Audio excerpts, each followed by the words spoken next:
And we are live. I want to welcome everybody to Mannimal Research, our first ever broadcast. Just tonight's going to be just a quick introduction to myself and a couple other of the members of the group, and then we're going to let Rick read off a very interesting, to say the least, encounter that he took in from a gentleman named Mr. Tucker. My name's Wayne. I'm the founder of Mannimal Research. Over there, you got Mr. Rick Weaver, and you got Derek Walls. He likes to go by Jasper for some reason. I just call him Walls. So every once in a while, if you hear me talk about Walls, that's who I'm talking about. But I've always been interested in the subject of Bigfoot, and to be honest, not too long ago, I had some issues with my vehicle, so I borrowed my dad's truck for a little bit, and his radio went out on it, and I had an hour drive back and forth to work, and I thought, what the heck am I gonna do if I can't listen to nothing? So I got the idea to start listening to podcasts. So I downloaded a couple podcast players, and I looked around, and I found me one that I really liked. I'm not gonna mention the name of it, but it dealt with a lot of different cryptids and the paranormal, and I found myself wishing that, or waiting for them to get done with those stories and hurry up to get to the Bigfoot stories. That's all that really kept my attention. So I thought it would be pretty cool to find a podcast that dealt only with Bigfoot, Sasquatch. So I typed that in, and what the first thing that popped up was Sasquatch Chronicles. So I started listening to it, Mr. West over there, and I was hooked. I started binging the heck out of it, and it didn't take me long to figure out what Wes's take is on Bigfoot researchers. I'm sure everybody knows that he's not very fond of them, and for the reasons that he has, and I don't blame him. So I couldn't argue with that, but it didn't stop me from wanting to look into the subject a little bit further. It just motivated me and taught me a way that I want to conduct my research.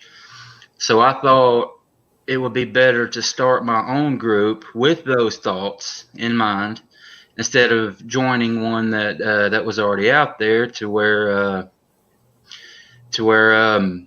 people already had these bad habits in mind. So what I did was I put an ad on Craigslist just to gauge the interest, and had pretty good results. I'm actually still getting the occasional text message on it, and this was like 4 or 5 months ago, I guess. And Mr. Rick Weaver there was like the third or fourth person to message me, and I was really impressed by what he had to say. He had been on several expeditions before, and he had done his own research and had some success. He's actually seen a Bigfoot, which is going to be very beneficial. And so I was really quick to bring him on and give him more of just a researcher role, because I was so impressed with his tracking skills and everything that he brings to the table. And as far as Walls down there, he and I are old buddies. We used to work together. So he was one of the first people that I thought about when I thought about starting this little group. So what I did was I sent him a text, and I said, hey, just out of the blue, I said, hey, is Bigfoot real? And he responded something like, I can't remember. He responded something like, hell yeah, he's real. Let's go get him.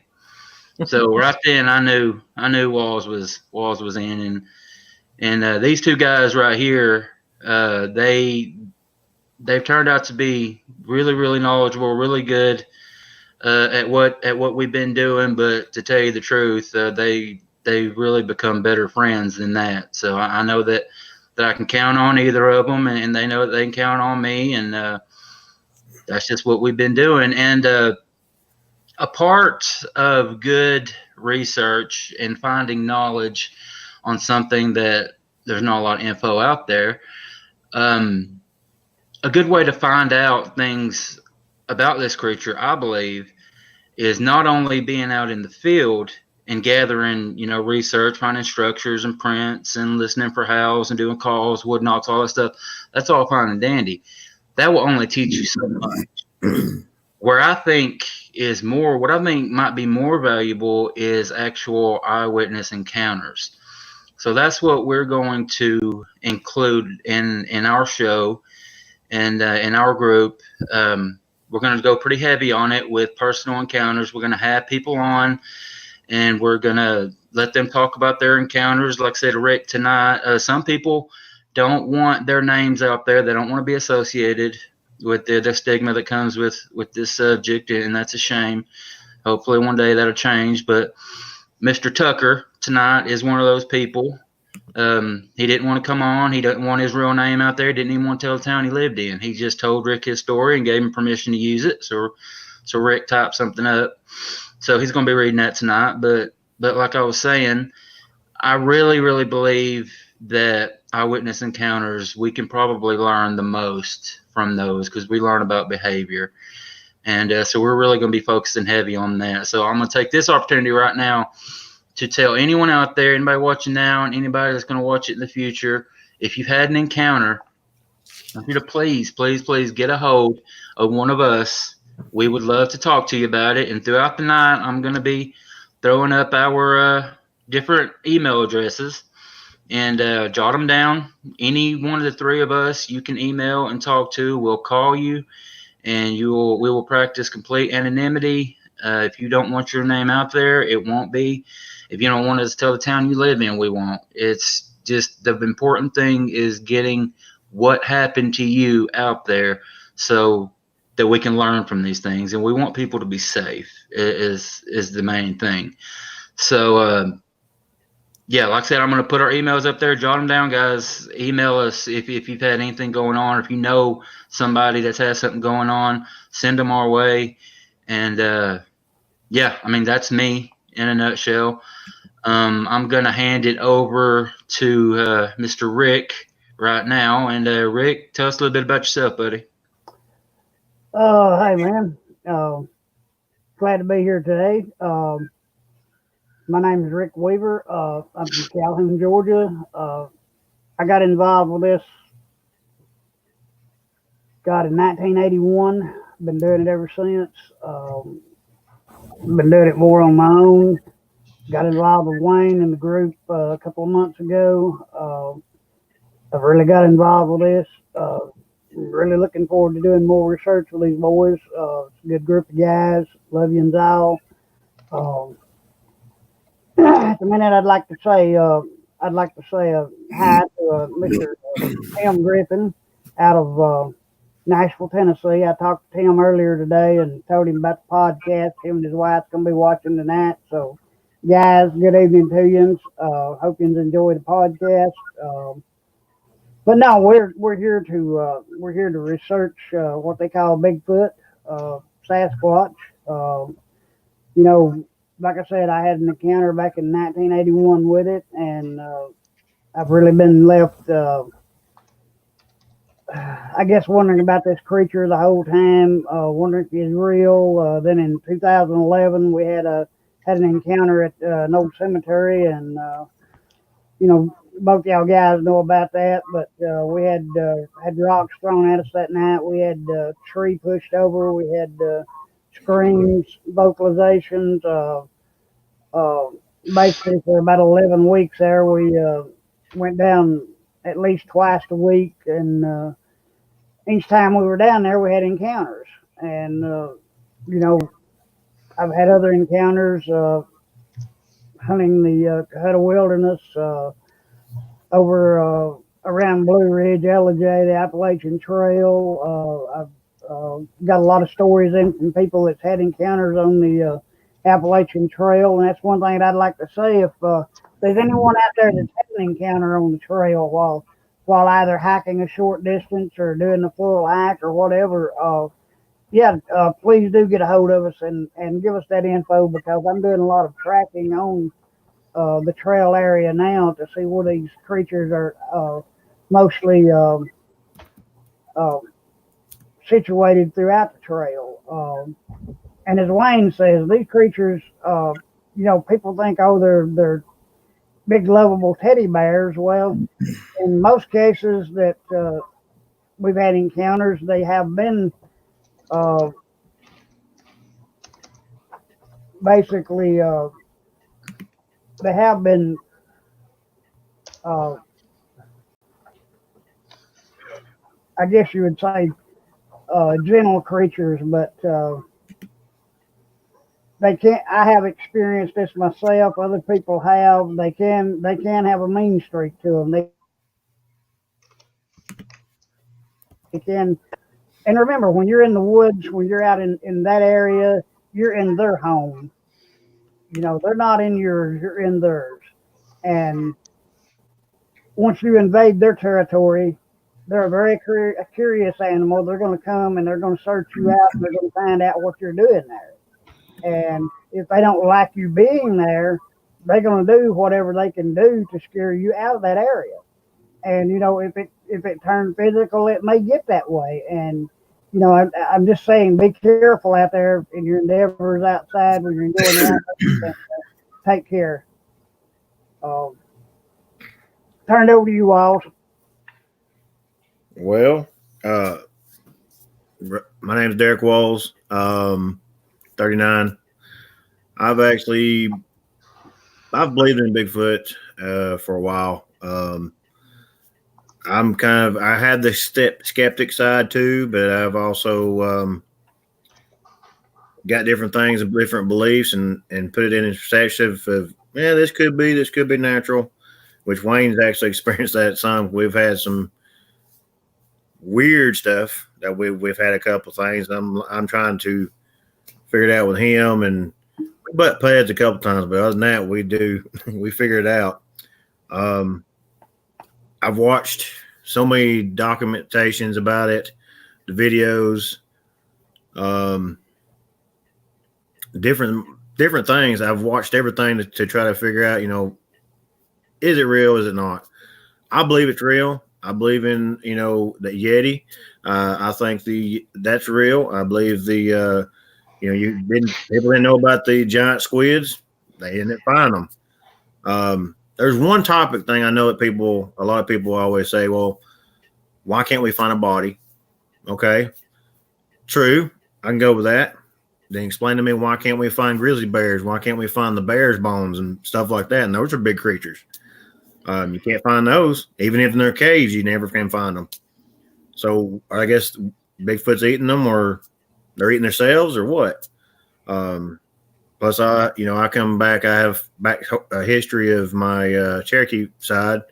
So I'm right here outside of Chattanooga, Addison, Tennessee area there. The Appalachians comes right here, close right down here. So, I've always seen that. I've seen histories, read back to the Cherokees, knowing about Bigfoot. So, yeah, it's pretty much, I believe it's real, and that's why I like being in the group. And just as Wayne said earlier, he did mess with me, and I puzzled for a minute, and I said, he's either joking or he's playing around.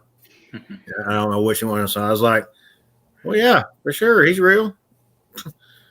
And then he asked me about the group, and I was excited. I was like, heck yeah, let's do it. I said, that'd be cool. I know when we've been on some of our investigations, it's been me and him.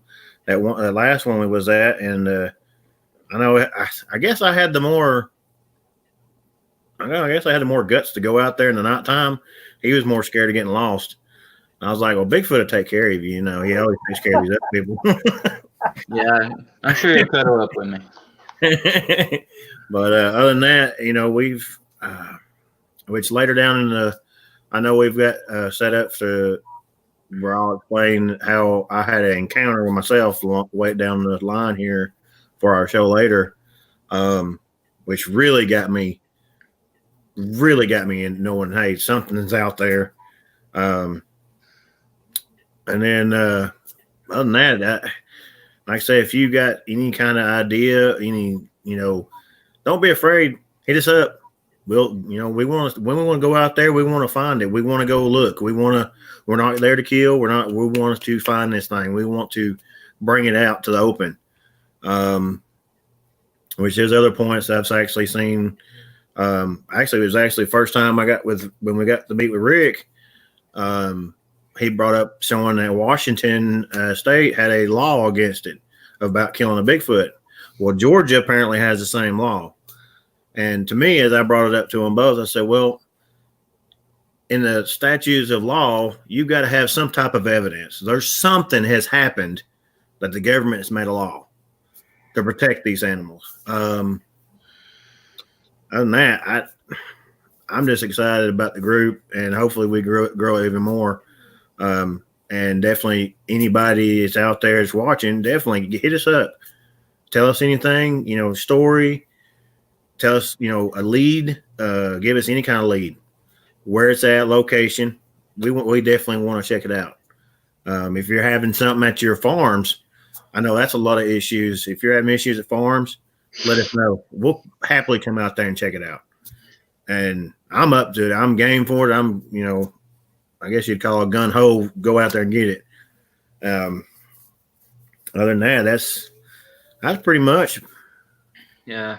Pretty much a nut in a nutshell there. Yeah, nice job, guys.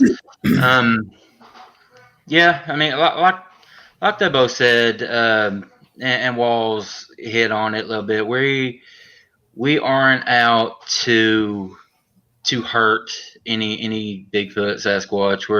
We're a no-kill group, meaning that we are not going to go out there with the purpose of bringing in a body. Although my personal belief is a body does need to be brought in. I hate to say it, and I might get some hate mail or something over it, but I mean, it's the truth. A body needs to be brought in. I'm hoping that it's not going to take somebody going out there and killing one. One could get hit by a transfer truck or something like that, but it's going to take a body being brought in. But it's not going to be by us. We're not going out there with 50 cal, all semi-automatic rifles, gunning down the forest. We're not about that. You got something, Walls? Yeah, when you said something about a transfer truck, I drove for 18 years, and you would think since bear, moose, deer, anything, I've hit deer, I've hit a bear, a moose I've never had because it actually comes over the hood. I would think something like that would. I think they're too smart to jump out in the road. I don't think they want to be in the road. Which we have videos. There's videos that we've seen where they've actually crossed the road fast as they can, but there's only been one car. So I think they're smarter than that. I think you hit on something there, Walls. There are a lot of accounts like roadside encounters, people passing them at night, but there's something there. These animals are too smart to just wander out accidentally in front of a moving vehicle. There's something to that. It's almost like they want to be seen. I don't know if that's the case or not, but there's something to that. That's weird. I've seen one part where I seen something about that when they was talking about that. Somebody brought up a good point on that, was that one that they do see could be a decoy. They could be using themselves as a decoy to hide what is actually really going on, like the little ones or a herd of them, going across, and you might be going behind the car and not see it. Yeah. What you got, Rick? Oh, I'm just going to say that I've done a lot of research on this, talking about as far as I'm crossing the roads. 85% of your road crossings is either at night, extremely early in the morning, or if it's daylight hours, it's either right at the peak of daylight or right near dusk. And that goes back to these creatures being nocturnal, a nocturnal animal. You're not going to, you know, a lot of people they say they go out here and they see them in fields and stuff in the mornings. Well, you know, they do this, yes, and I've actually saw videos of them where they've caught them out like 10, 11 o'clock during the day, you know, midday, but it's always. Sorry, Rick. Something tickled Walls. That's not very professional, Walls. Clean yourself up, buddy. Go ahead, Rick. That was your fault. Go ahead, Rick. It's he done got me started now. We got to do better than this, guys. Yeah, we are. We are. Oh, I'm gonna mention one thing to everybody. If you ever get to come out, and maybe if anybody's local or anything gets to come out with us, you'll definitely be treated. If Rick Duke can cook, he blew my mind. He cooks and cooked the macaroni and hamburgers, which I know hamburgers are pretty easy, but he did it on a skillet, then macaroni, and that blew my mind. I was like, "He's gonna do macaroni on a campfire," and he showed it. Yeah. He can cook. You got anything else, Rick? No, I kind of lost train of thought there. It's Wall's fault. Sorry about that. And y'all, that's what a lot of this show is going to be. We're just some average guys. You know, we're like everybody else. We're not getting any kind of corporate funding to go out and do what we're doing. We're doing it on our own money. Taking time out of our days away from our families and stuff to do all this stuff. And it's going to be a safe, fun place for people to come and talk and share their experiences and cut up and have a good time.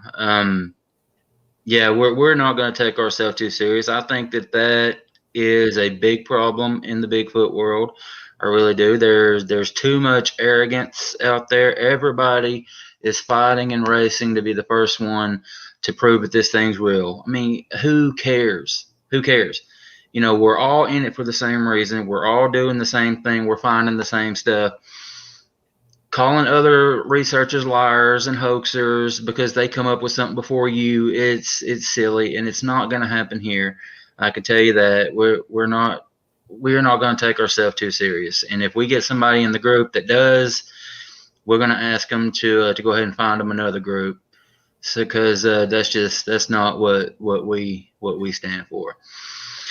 So all of that being said, Mr. Rick there took an encounter over the phone a little while back from a Mr. Tucker. Rick's been getting a lot of encounters, so have I. Walls has been getting some. And we want to keep them coming, guys. I've been putting the email address up there, and I'll keep doing that throughout the broadcast. And this ain't going to be a real long one, this first episode, but we're going to let Rick. Rick was good enough to write down the encounter in his own words, and I'm pretty happy to say we found the writer of the group, because he did a really good job, and I think you guys are going to like it. This encounter here was pretty nasty. Go ahead and take it, Rick. All right. Well, thank you, Wayne. First of all, I don't know what the folks are going to feel about me when I get through with this. I may be a pretty decent writer, but I'm not saying I'm getting that good at reading. But here goes. Do your best, buddy. You got it. All right. Okay. This is a copy of a report that I received on Tuesday, December 31st at 7:25 a.m. The report was a call-in, and I must admit that for an old guy like me, it's kind of a shock to the old cardio to be so abruptly awakened at that time of morning. I remember reaching for my phone while thinking this had better be nothing less than a matter of life or death. At first, I could faintly distinguish a man's heavy breathing, thus followed by one of the most horrific hair-raising tales ever related to me. The only name the man would give me was Mr. Tucker. As it turned out, he and I are both from small towns in rural Alabama. We chatted for a couple of moments about obscure, non-meaningful things. Then the phone grew very quiet. After a short pause and me trying to decipher the old man's voice through all his coughs and wheezes, I did manage to catch the reason for his call. Just call me Mr. Tucker, the gentleman started. I'm not going to tell you where I'm from other than a small backwater town in Alabama. I can't complain though. Me and the missus had a good life together and even managed to afford a few trips along the way.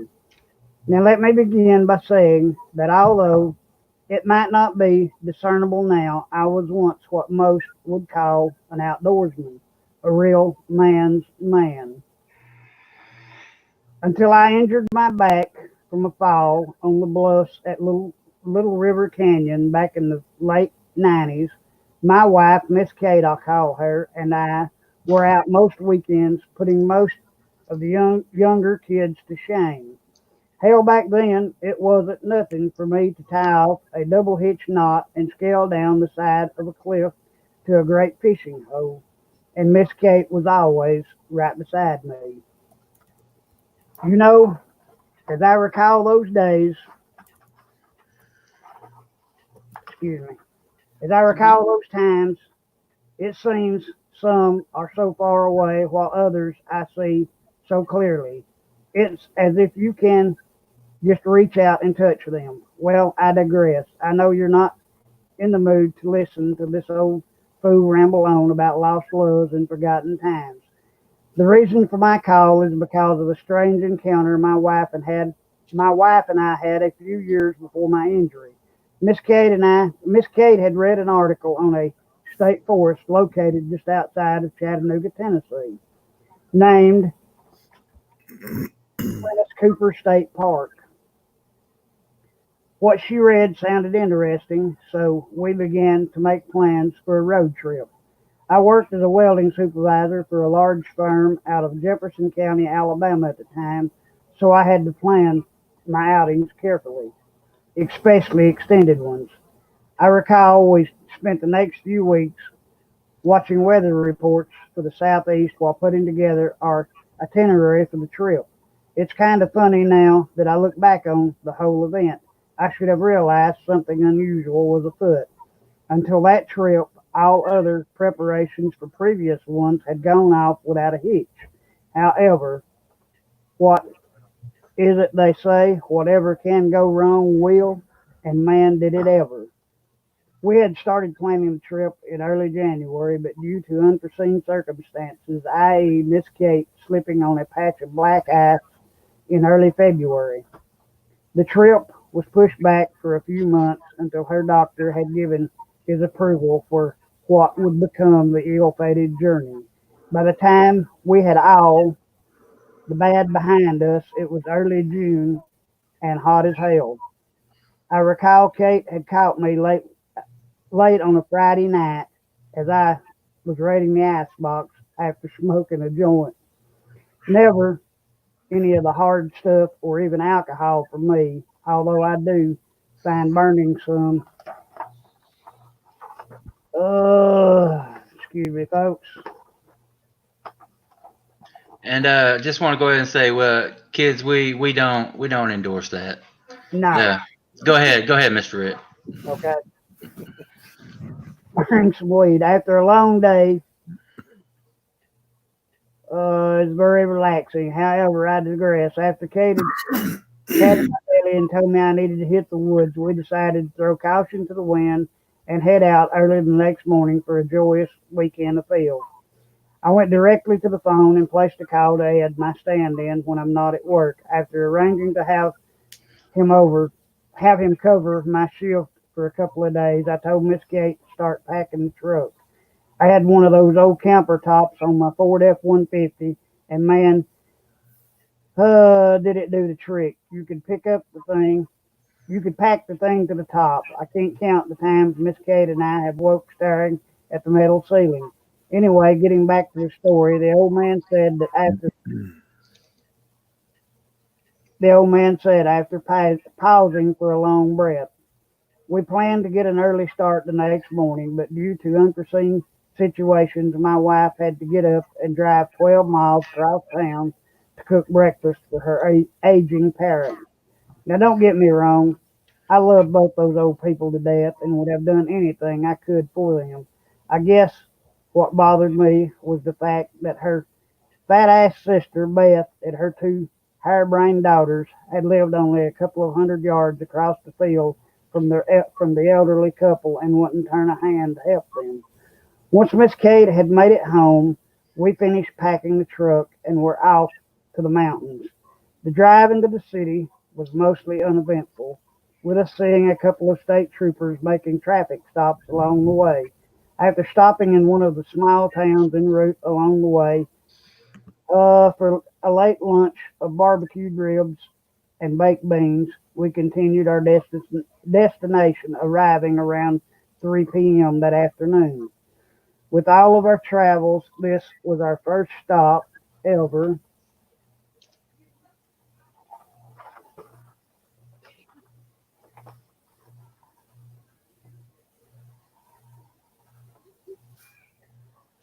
in what the articles we read dubbed the scenic city. I must admit the mountains and the rest of what little I saw on that trip were beautiful.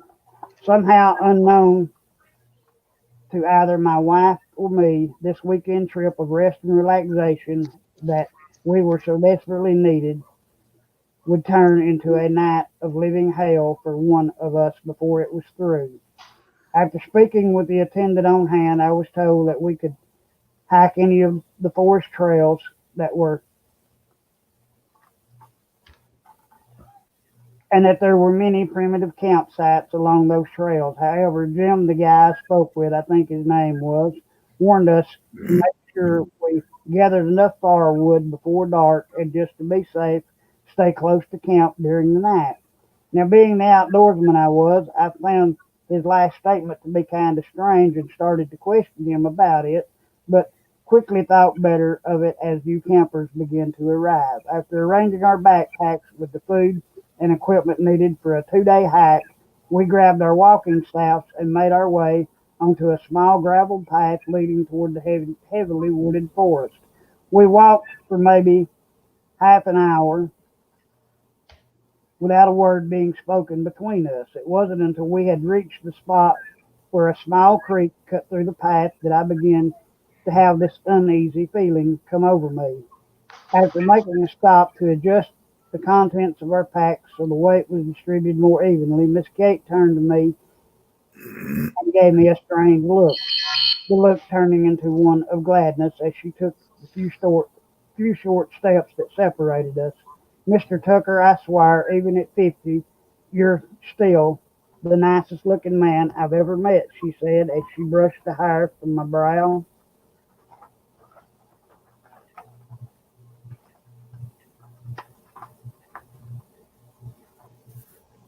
Her sudden show of affection had taken me completely by surprise. I didn't know what it was, but something seemed to be anew. It was as if being there on that mountain at that precise moment in time was the most natural thing in the world. After taking a short break, I noticed the skies had grown dark and heavily overcast. I quickly grabbed my pack and slung it onto my back while taking Miss Kate's hand and pulling her to her feet.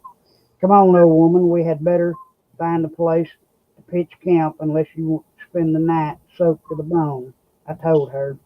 We continued our hike for what seemed to be forever until we came to a small clearing on the crest of a hill overlooking a small valley below us.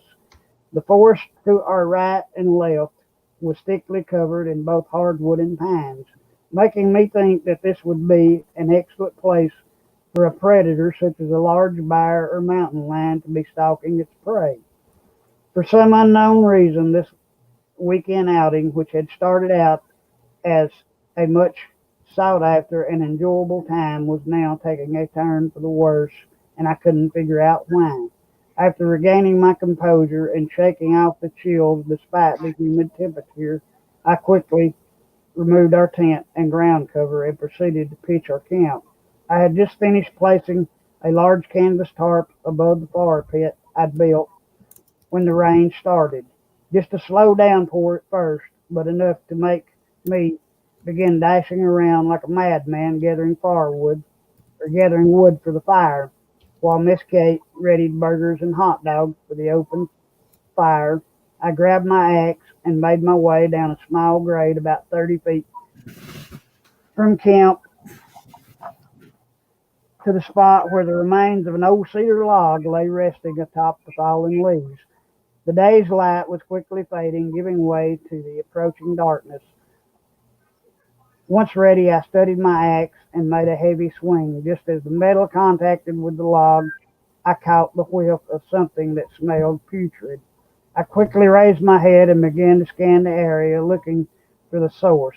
Hell, the whole ordeal was unnerving, as we were a good 3 miles back in the woods with no one around, and I start to smell something dead.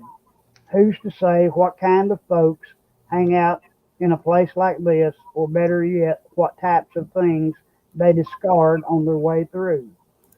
With my nerves rattled, I glanced about, and that's when I saw him, standing about 40 yards to my north.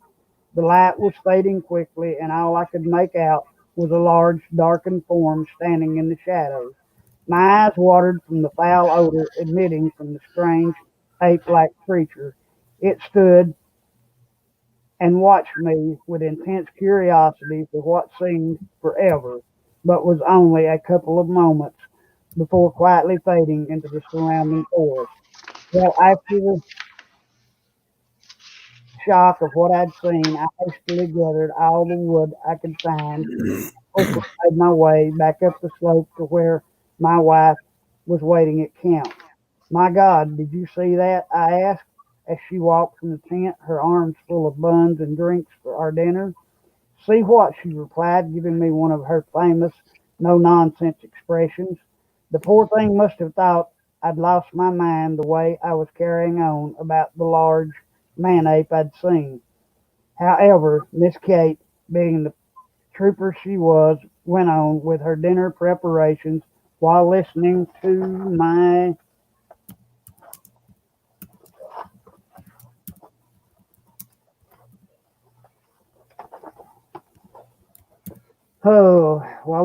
my horrid tale about seeing the hairy giant. I guess the one thing that used to bug me about my wife is the thing that I now cherish the most.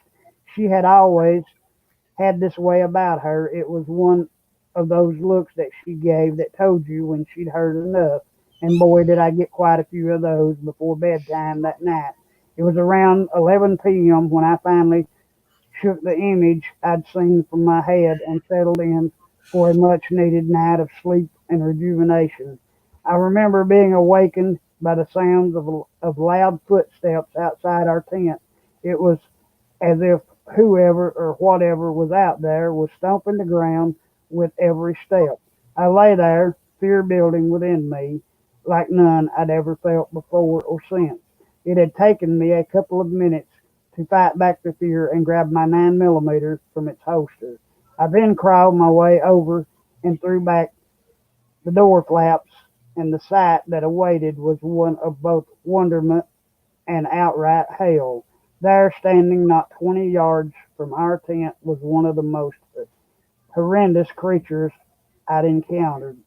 Its hulking frame standing well above 7 foot tall, with wide shoulders and long, heavy arms that reached its knees. The creature was bipedal, standing on two heavy legs that supported its massive frame. Long reddish hair covered a bulging and well-defined upper torso.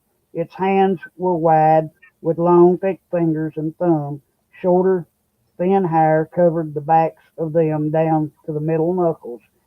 The thing's head was kind of cone-shaped and rested tightly against its strong, solid shoulders. The man-beast hair was thick and matted, and it looked and smelled as though it had never taken a bath. The mere sight of this thing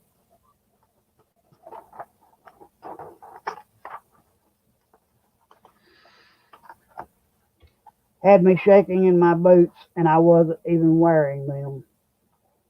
I lay as still as I could while trying not to draw any undue attention to myself or my wife, who lay sleeping peaceably beside me. No matter how hard I tried to control my emotions, they were still getting the better of me as tears of fright seeped down my quivering cheeks. I was so scared if I'd have thought of my bladder, I would have surely pissed my pants. The, the small fire burning outside our tent cast the creature's overbearing shadow across our tent in flickering ghost-like fingers. Though I was being as quiet as I could, the mighty creature suddenly saw me and threw back its head while bellowing out a long, piercing scream. I lay in fear as the large beast made a sudden lunge toward me. My only thoughts were that both my wife and I were about to die. The enraged creature stopping its onslaught only a couple of feet in front of me. To say that I was scared would have been a huge understatement. I was petrified as the large, hairy beast leaned forward while letting out a long, heavy snort, blowing its putrid breath directly into my face. Then, as suddenly as my encounter from hell had started, it was over. The thing stood erect and turned to walk away, and had only taken a few steps when it looked back at me as if to say, "Who's going to believe you anyway?" Once the encounter was over, I lay shaking uncontrollably, my thoughts suddenly turning to my wife. Thank God for earplugs. The old woman couldn't hear a thing once she popped them in. She had slept right through the whole encounter, and until she passed a few months ago, she never knew what really happened that night. All right, guys, that was it. Well, I tell you what, Mr. and Mrs. Tucker were, or Mr. Tucker and Miss Kate were quite lucky, in my opinion. That could have gone south really, really quickly. Um, Very, very. here, yeah, yeah, and interesting that it happened in Prentice Cooper. That's the second encounter I've actually heard from up there, and people from around here watching, y'all know, probably know where Prentice Cooper is. It's an area that I've really been wanting to get into and to check out, and Where's it a at? lot of people don't think there's anything that goes on up in there, but no, Mr. Tucker will tell you something different. Where's Do what, Walsh? where exactly is that? Prentice Cooper? Yeah, I've been trying to find it. I can't look it up. It's probably 30 minutes from me. Um, trying to think. It's close to Lookout Mountain, I believe. I believe it connects with Lookout Mountain, but I'm not 100% sure. It's a very well-known destination for local people here. Go hiking, go camping. It's beautiful up there. I haven't ever been, but that's what I've been told. But Okay. Wayne, yeah, great job, Rick. Wayne, we got that. We had that guy from Texas that I talked to, Homer, here a few weeks ago, and he was telling me about the guy he knew that had the encounter with him on Lookout Mountain with the tennis balls. And I'm just wondering, he said that guy had always had to hike into his camping spot. So I'm wondering if maybe Prentice Cooper is where he was at doing this with the tennis balls. It'd be nice to talk to Mr. Homer again to find out for sure, because it could be. It could be. Um. All right. Well, nice job, Rick. Good job, Walls. Like I said, this was going to be a pretty short one. So we still run into like 45 minutes. We're gonna try to keep our shows around an hour. Give or take a couple minutes. Yeah, we're going to try to broadcast on Wednesdays and Sundays, probably 9 o'clock, 8 or 9 o'clock. Already got a few more people lined up. This coming Sunday, we got Mr. Rick Taylor. He is an author of just one Bigfoot book. I'm trying to find his notes here.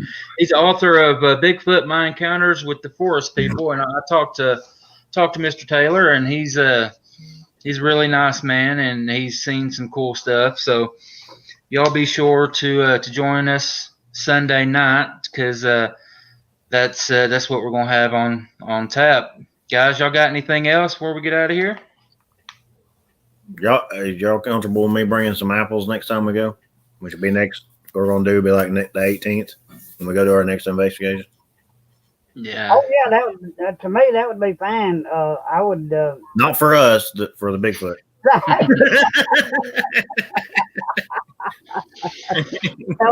I'll bring some. I'll make you an apple pie. I believe you could. Oh man.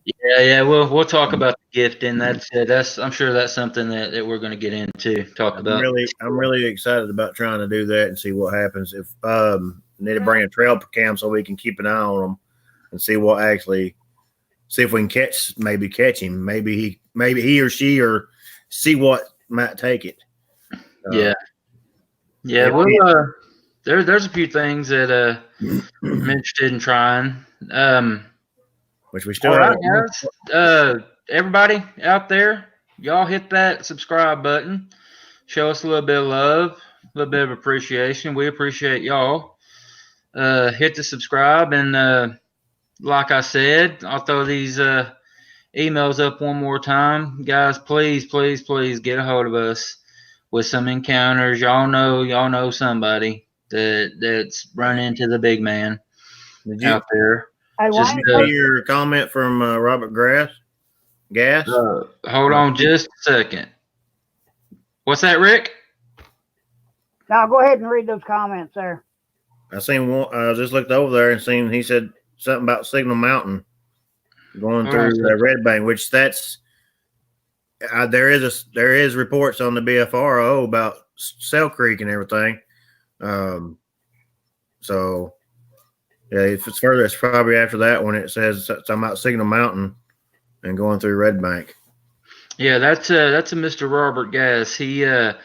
He's going to be joining us on some of our expeditions. He's helped me out quite a bit, telling me some places to go, and I appreciate your help, buddy. Cool deal. That's a lead right there in a way. Yeah, I'll take it. All right, guys. Well, it's been fun. If y'all ain't got nothing else, we'll get on off of here and see you again Sunday night. All right. Hey, why don't you post a copy of this to our Facebook page? Yeah. We'll do all that. Okay. All right. Thanks for watching, guys. We'll see you next time. Peace. Yeah, have fun. See you later.